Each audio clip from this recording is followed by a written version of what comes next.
Assalamualaikum warahmatullahi wabarakatuh. Halo, kembali lagi dengan saya Lelia Hamidah, teman visio Anda.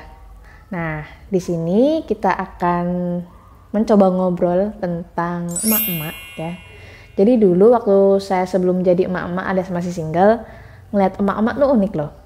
Jadi mereka tuh bisa sen lampu kiri belok kanan. Ya, terus mereka tuh bisa pelupa, kurang fokus, tapi multitasking banget. Kadang bisa garang gitu ya. Kalau rumah berantakan itu bisa ngomel-ngomel panjang banget ke anak. Tapi di sisi lain mereka juga nggak tegaan. Kalau sekeluarga kena sakit, termasuk emak-emak ini, yang paling strong siapa? Emak-emak. Unik banget kan emak-emak. Jadi dulu saya sampai pernah berasumsi, besok kalau saya jadi emak-emak, kayaknya saya bisa nggak seperti itu loh. Tapi tetap punya sisi keibuan. Dan ternyata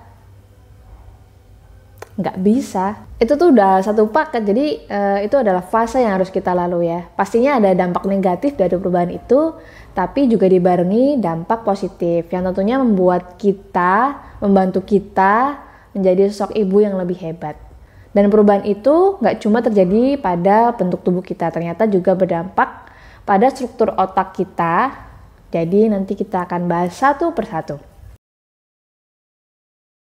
Pelupa. Nah ini banyak ya yang ngalamin kayak gitu ya.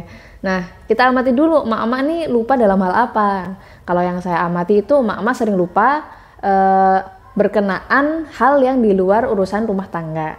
Misalnya pekerjaan di kantor. Tapi kalau urusan anak, apalagi urusan list belanjaan, nggak ada tanding.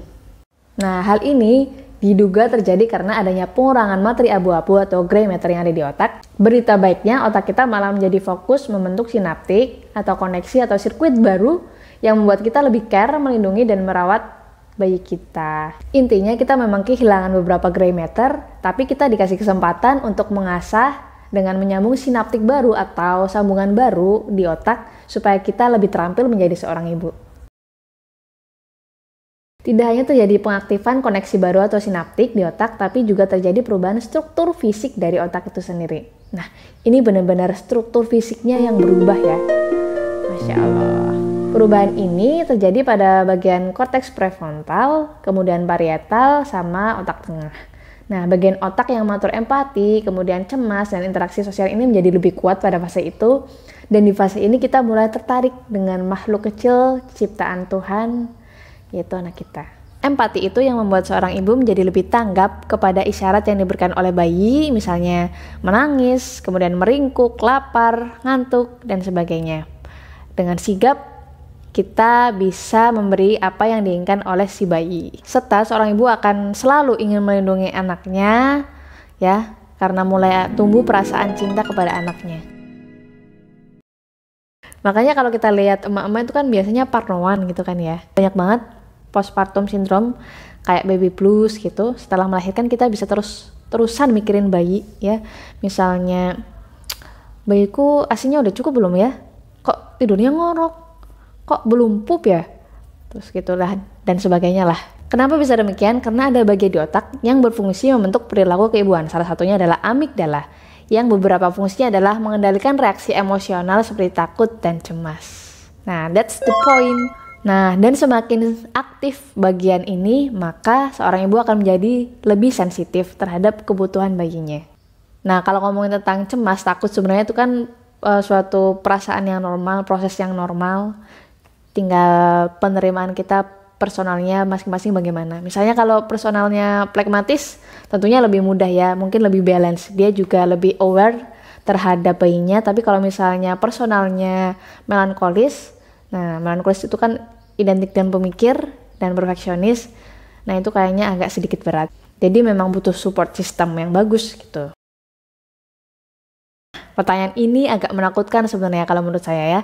Jadi berdasarkan referensi yang kita dapatkan, beberapa peneliti meyakini nih, perubahan otak pada ibu akan bertahan, membantu kita menjadi seorang wanita yang penyayang, protektif, empatik, dan terampil merawat anak-anak dan anggota keluarganya.